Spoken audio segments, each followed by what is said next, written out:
and obey those in authority from within your own ranks. So that excludes the Security Council of the United Nations.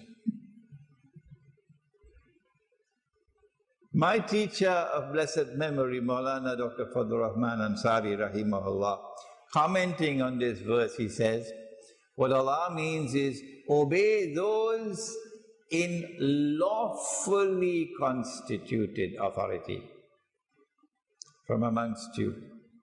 Lawfully constituted authority means constituted in accordance with Allah's law, not the law of the state. So obey Allah and obey His Messenger and obey those in authority from within your own ranks. That's all Allah says. That's all that Allah says. Where in this verse do we have the divinely appointed leadership? Where? Those in authority, how are they constituted? And how do they function? That's the question now. Is it that Allah subhanahu wa ta'ala appoints those who are to be in authority amongst you? In another verse of the Quran, Allah subhanahu wa ta'ala explains, He says, وَشَاوِرْهُمْ فِي الْأَمْرِ وَأَمْرُهُمْ شُورَ بَيْنَهُمْ. That your affairs, ulil amr, your affairs are going to be conducted and determined on the basis of shura, not on the basis of a divine edict. No. And so the Quran is clear.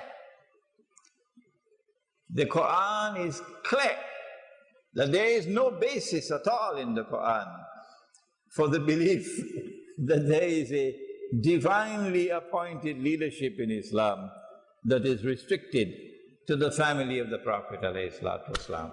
That is in conflict with the Quran. What then do we do with alleged hadith in which the Prophet ﷺ is alleged to have appointed Ali radiallahu ta'ala anhu as his successor? Our observation is that it is a massive vote of no confidence in the Prophet ﷺ. وَنَعُوذُ بِاللَّهِ مِنْ هَذَا. You're making him look as the worst possible leader that there's ever been on the face of the earth. That he should declare, I have finished my work, I have completed my mission.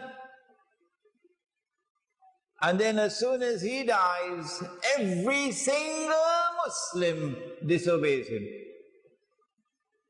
Every single Muslim without exception. All of his companions disobey him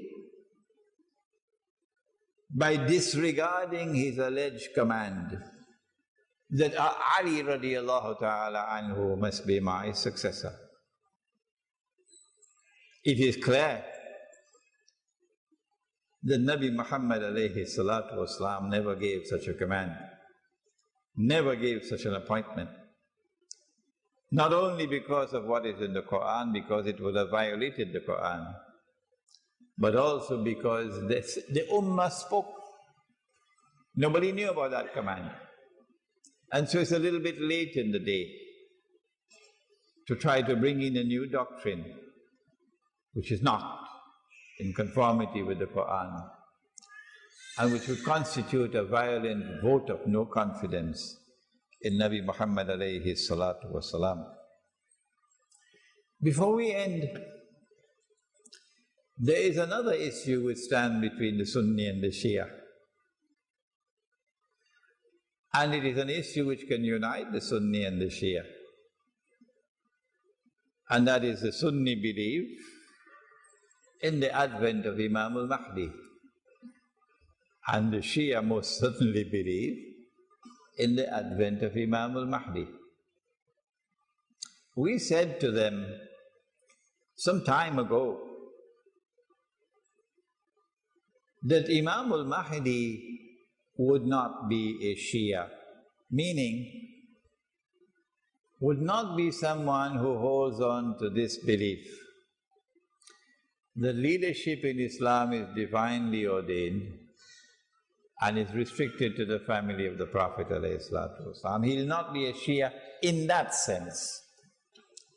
But in another sense, he will be taking up what was left over in Karbala. Oh yes.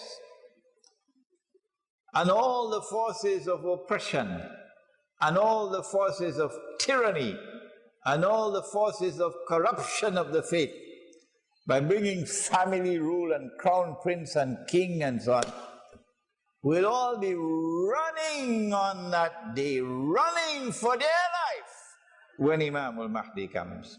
Because he's going to run them out of town. Oh yes.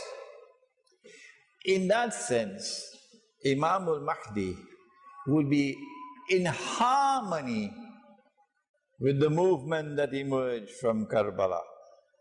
The movement, the revolutionary movement that emerged from Karbala.